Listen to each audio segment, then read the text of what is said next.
méchanceté, ou alors tu es habité par la jalousie, habité par les haines. Juste que tu répètes les paroles dans l'air. Lorsque tu scandes, oui fort, le Saint-Coran est le shifa et la rahma, au sens physique et au sens moral, pour les individus et même pour la société toute entière. Quel musulman ne le sait pas? Y a-t-il un musulman qui ne sait pas que le Coran est shifa et rahma?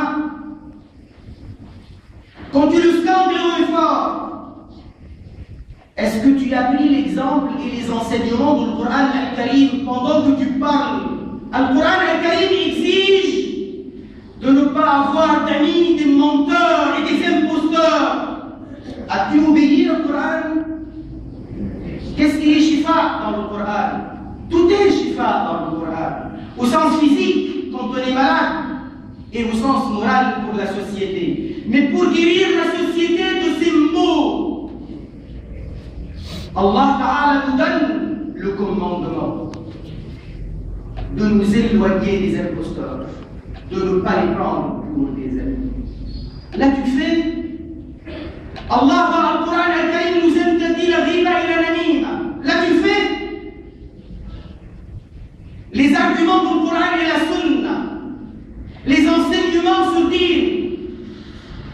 T'en as pris conscience? Ou alors c'est toujours des paroles dans l'air?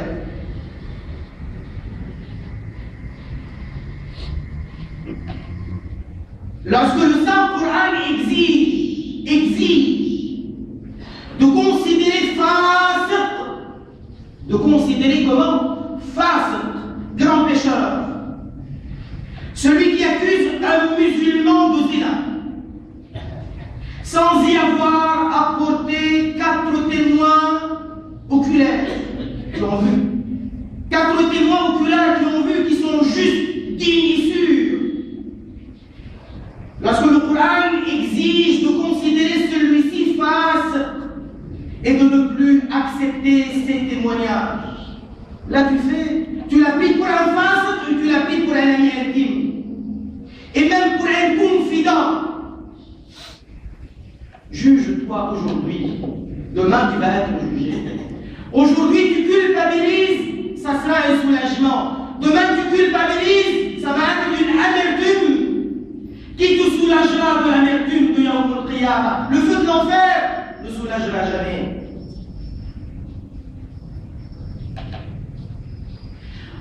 Les paroles du Coran, c'est pour qu'on en prenne acte. Ou alors, la parole du Coran al-Karim pour nous serait une belle récitation et de belles citations avec laquelle on garnit nos allocutions devant un public pour son les mois d'un public sournois. Le Saint-Coran est la meilleure parole. Le plus bel exemple, le meilleur modèle, c'est celui de Nabiullah Muhammad sallallahu alayhi wa sallam. As-tu agi en conséquence? Ou alors tu as d'autres préférences? As-tu respecté les textes du Saint-Coran et les textes du Saint-Prophète sallallahu alayhi wa sallam, qui sont authentiques, qui sont sûrs? Ou alors tu t'y es opposé pour préférer ou choisir d'autres paroles? À toi de vérifier avant qu'il ne soit trop tard. C'est pour ton salut aujourd'hui et demain. Ashiqur Rasoul, tu te dis, mais sa parole et ses enseignements sallallahu alayhi wa sallam n'ont le moindre effet sur toi. En revanche, lorsque le texte est carrément mawdoua, faux et mensonger, là, tu vis et tu cries ta joie. Laquelle serait ta voix? Celle du Saint-Prophète sallallahu alayhi wa sallam ou une autre voix? Voudrais-tu gagner dans l'au-delà Si c'est le paradis ton choix et l'agrément d'Allah ton choix, alors ne te laisse pas duper par les menteurs et les faux amis. Allah Ta'ala dit, Surah Fatir, Ya ayyuhan nas inna wa'dallahi haqq. Oh vous les gens humains, la promesse d'Allah est haqq, elle est véridique. Fala taghurrannakumul hayatud dunya. Ne soyez pas dupés par la vie d'ici-bas. Wala yaghurrannakum billahi al-gharour. Et que le shaytan, le démon, le trompeur, ne vous dupe pas non plus au sujet d'Allah. Un grand waliullah, Hatim al-Asam, lieu bénéfique, tu te dis je suis dans un lieu mubarak, ne te laisse pas duper. Car il n'est pas meilleur lieu que le paradis, et pourtant Adam alayhi salam, il fut mis à l'épreuve. Et quelles épreuves? Il était dans Al-Jannah. Sayyidina Adam, quand il a subi l'épreuve, manger ou ne pas manger de l'arbre. Et quelle épreuve? Ne te laisse pas duper par le grand nombre de ibadah que tu aurais pratiqué. Car Iblis, après de longues périodes de ibadah, il subit ce qu'il subit. Il a fait tant d'années de ibadah. Et pourtant, il est devenu par la suite kafir. Et ne te laisse pas duper par l'abondance des connaissances. Car Bal'am, un certain alim de l'époque, le Sayyidina Moussa alayhi salam, connaissait le nom suprême d'Allah. Et regarde ce qu'il est devenu. C'est quelqu'un qui connaissait les Écritures, les livres saints. Il connaissait le nom suprême d'Allah. Son dua était tout le temps exaucé. Quand les Banu Israël avec Sayyidina Moussa venaient vers Jérusalem, ils étaient encore dans le désert. Le peuple des Canaan, son peuple à lui sur Balaam, ont entendu parler de l'arrivée. Ils lui ont dit fais dua contre eux. Ils ont dit je vais faire dua contre Nabiyullah Moussa. Ça n'a pas de sens. Allah exaucera mon dua contre son Rasoul. Ils ont insisté. Finalement, il a choisi le choix de son peuple.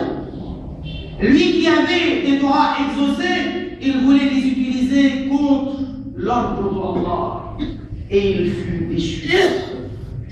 Il est devenu kafir. Il dit Hadrat Hatim al-Asam, ne te laisse pas duper par l'observation des gens vertueux. Tu les regardes, tu les vois, tu les fréquentes.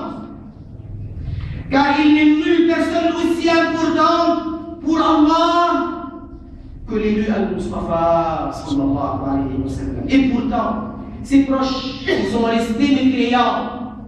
Et ses ennemis de son temps n'eurent aucun profit en le regardant. Imam al-Hassan al-Basri, grand tabi'i, élève auprès de Hadrat Ali al-Murtada, lui, même Hadrat Omar lui faisait des doigts, Hadrat Othman lui faisait des doigts. Imam al-Hassan al-Basri dit Ibn Adam, fils de Adam, ne te laisse pas duper par la parole de celui qui répète la personne sera Yawm al-Qiyamah avec celui qu'elle aime. Ne te laisse pas duper par cette parole. Cette parole est haq, mais elle a des clés. Cette parole est haq, c'est la parole de Rasulullah sallallahu alayhi wa sallam. Mais elle a des conditions. Elle n'est pas ajoutée dans l'air. Elle dit parce qu'il lui faut le critère d'obéir. Tu aimes, tu obéis. Tu n'obéis pas, tu n'aimes pas. Tu suis l'exemple et le modèle. C'est comme ça que tu aimes. Tu ne te détournes pas lorsque c'est la parole de ton bien-aimé. Si tu aimes, pourquoi alors tu tournes la tête? Pourquoi alors tu tournes le cœur? Pourquoi alors tu ne le prends pas pour exemple? Il a dit car tu ne rejoindras les gens vertueux qu'en prenant leur exemple avec des actes. Actes, pas seulement paroles. Voilà les juifs et les chrétiens, ils aiment leurs prophètes, mais ils ne sont nullement avec eux. Ils le disent, mais ils ne le font pas. Alors ils les accompagneront jamais. J'en profite pour dire aux chers musulmans, jusqu'à quand le menteur peut fouler la masse, la tête haute, l'imposteur peut dire, crier, alors qu'il est imposteur et menteur. Et il se fait écouter. Et la victime qui n'a rien fait, qui n'a rien dit, doit baisser la tête et transpirer tout à fond. Mais nous sommes musulmans. Lorsqu'on est petit, nos parents ils nous apprennent mentir c'est haram. Pas cause mentir, pas cause mentir, je ne sais pas comment on dit. Faut pas mentir, c'est haram. Allah Ta'ala interdit d'écouter celui qui accuse sans vérification. Et alors jusqu'à quand les accusations se fabriquent dans les rues? Et je ne sais où, dans quel endroit. Les mensonges, les impostures. Des mois plus tard, j'apprends que j'aurais dit telle ou telle chose. Que Nabiullah sallallahu alayhi wa sallam, celui qui dit qu'il est mou, soi-disant, j'aurais dit c'est un kafir. A'udhu billahi minash shaytan ar-rajim. La hawla wa la quwwata illa billahi al-'aliyyil 'azim. Je prends Allah Ta'ala à témoin. Mais vous, comment vous osez écouter ce genre de mensonge? Mais Rasulullah sallallahu alayhi wa sallam, c'est lui notre nour. Comment on a pu apprendre à dire sans le nour de notre Nabi? C'est lui le nour de dunya. C'est lui le nour, meilleur encore que le nour du soleil et de la lune. C'est le nour des deux kauns. C'est Sayyidul Wujud. Mais comment faire lorsqu'on n'est même pas au courant de ce qui se dit sur nous?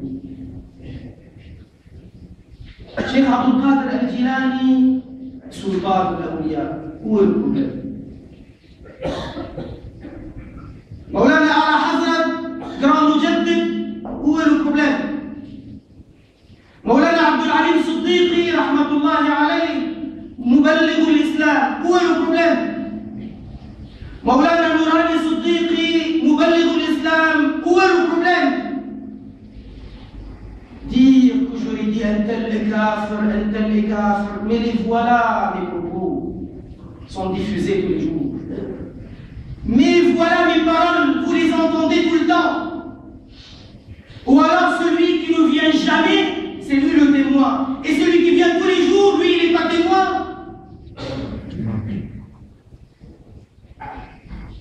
Nous sommes unis par l'islam. N'acceptez pas les diviseurs, surtout quand ils sont calomniateurs et menteurs, surtout quand ils sont des imposteurs. Quand on enseigne l'ilm, on enseigne le respect des ulama.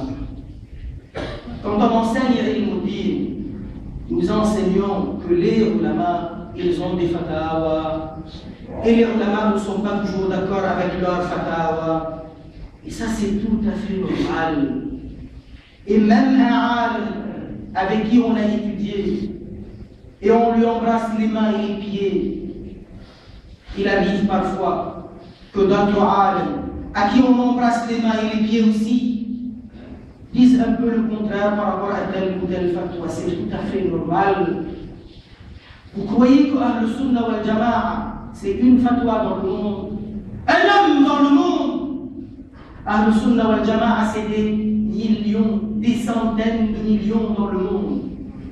Des gens qui connaissent Maurice et des gens qui ne connaissent même pas Maurice. Des gens qui connaissent telle région de l'Inde et d'autres qui ne connaissent même pas. L'union se fait avec Ad-Din. L'enseignement de Ahl Sunnah wal Jama'a reste majoritaire. Lorsque on entend quelqu'un dire, lorsqu'il s'agit d'accusation, lorsqu'il s'agit de citer les défauts,